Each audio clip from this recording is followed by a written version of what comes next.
So the best part was some Christian academic who like teaches at a Christian college, his book was also in that running, and like I won the thing. And then later on I found his blog, and it said something like, "Oh my God, I just lost this category thing to an atheist. What the hell's going on?" It's really bad. It's beautiful. Ever since the book came out, what I've been working on for like a few years has been this website, Friendly Atheist. I know you can't read the logo. That's because it's an ambergram if you flip it over. But that's the website I've been working on for a few years, and I think I've enjoyed working on the website. Like, I think the website's probably got more publicity than the book ever got, which is really strange. But it's kind of been my way to talk about these issues about atheism and what's going on in a kind of unfettered form. No one edits it. It's just kind of me writing it out there. And I think when I was writing all those critiques for Jim and Off the Map, I'd never done that before. I'd never written anything outside like an English essay or something like that, where people could totally rip on what you just wrote. There was immediate feedback. Some of it was positive, a lot of it was negative. But like getting that immediate feedback gets you kind of a thrill. So, I mean, it was really cool to be able to start a website and just write about stuff and get the feedback. So that's what I've been doing for a few years. What I want to tell you about, so that's friendlyatheist.com. I want to tell you, like, since the book came out, some of the other things I've been working on and what I've been doing with the website and outside of it. And part of the reason is I want to break the stereotypes. I hear so many stories about these negative stereotypes about atheists, and you know how if you know a lot of religious people say, like, how many of you have had this conversation that I've had a few times where you get to know someone and you talk to them and you get along really well, and then you tell them you're an atheist and they're shocked. And they're like, but I thought you were a good person. Have you had that conversation? Yeah. I've had that several times, and it seems like we got to break these stereotypes, and I'm trying to do a lot of things that will break that. And one quick story to share with you about that. I got an email from this guy a few years ago. He said, hey, I'm at a Christian college. We really want you to come speak at our college. Would you be able to come? And he tells me a little more about his story. He says he's an atheist, but he's going to the Christian college because his dad works there and he gets free tuition. So he wanted to go. And by the way, he's the president of their honors college. And he said every year we have a speaker come to our school who presents something, a speaker who completely disagrees with everything we believe in at this school. So last year we brought in a feminist. And the year before we brought in a Democrat. So like, would you like to come and be our atheist? And I go there, and I guess he had come out to a couple of his friends as an atheist, like he knew they weren't going to tell anybody. But one of his friends told me the story. She says she works at a Sunday school, like she volunteers at a Sunday school, and she has to follow the curriculum that the church sets, but she could teach it however she wants. And she said one of the things they wanted her to teach the kids, that she teaches like 8, 9-year-olds, like 3rd graders, was what does a Christian look like? And then, what does a non-Christian look like? Yeah, so she's like, that's a horrible idea because you can't tell by looking at someone whether or not they're Christian. And she tried telling this, she tried telling this to the 8-year-olds, like, no, you can't just look at someone and know they're a Christian. That's a ridiculous idea. But here are the gingerbread men they wanted me to pass out to you, so now you gotta draw this stuff. So she saved one of them for me. Because I believe in Christ, here's what that person looks like. Because I have Christ, banana. You can see, he has a banana! It's like they just know.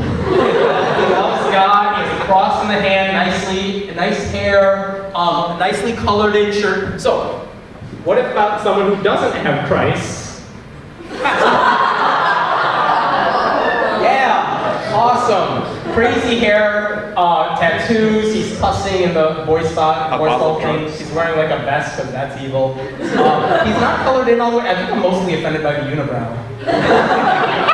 But here's the thing, this kid's 8 years old. Like, I don't think anyone's telling him atheists are like this or non-Christians are like this, but he's picking it up from somewhere. You know, these stereotypes are somewhere, and I think one of the things we have to do is kind of break these stereotypes and find a way to show that, you know, we're as American, as patriotic as everybody else. You know, we're not bad people. We do have morals and ethics.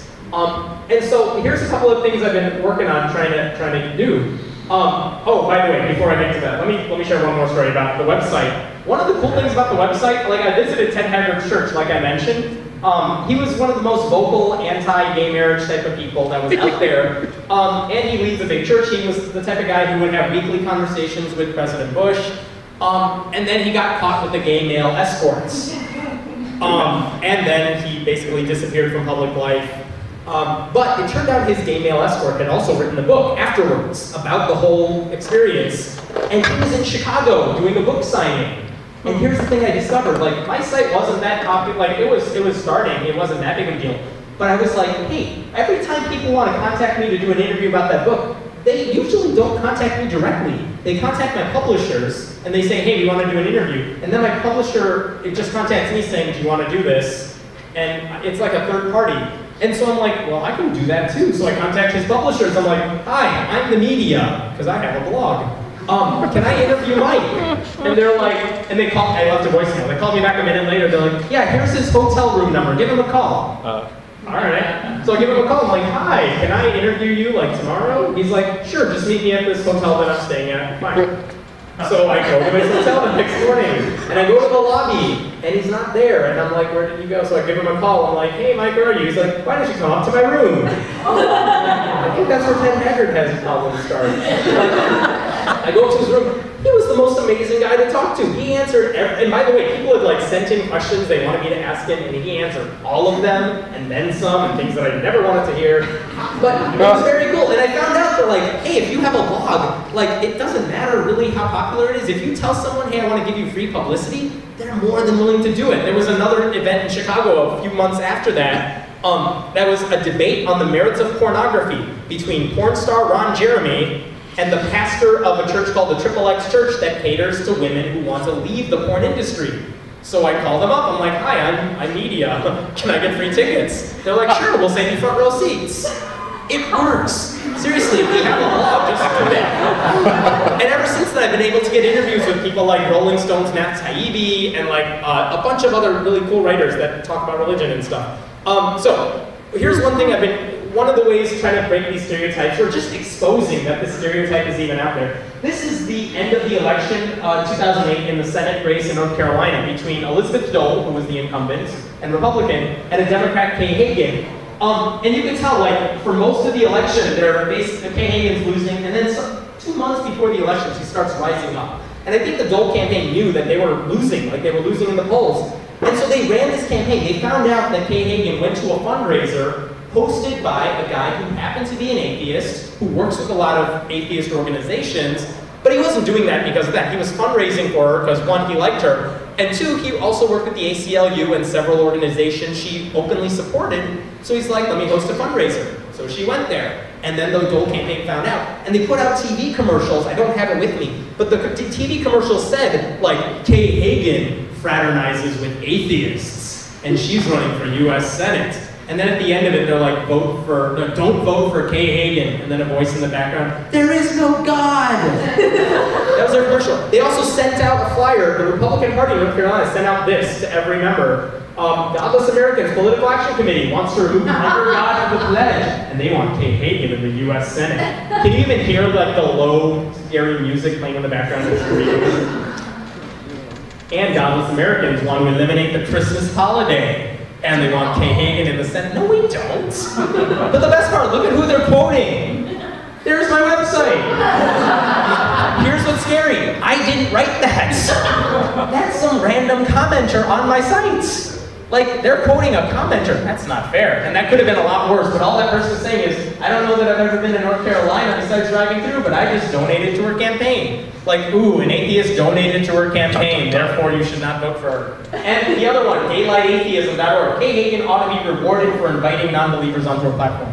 Don't you love how the worst websites they could find to, like, damn her were Friendly Atheist and Daylight Atheist? But they seriously sent that out. So, I mean, I think it just backfired, because people were like, this is really ridiculous what you're doing here, and I think that, I'm not saying that was the cause of her winning, but I think that helped push her up in those last couple months.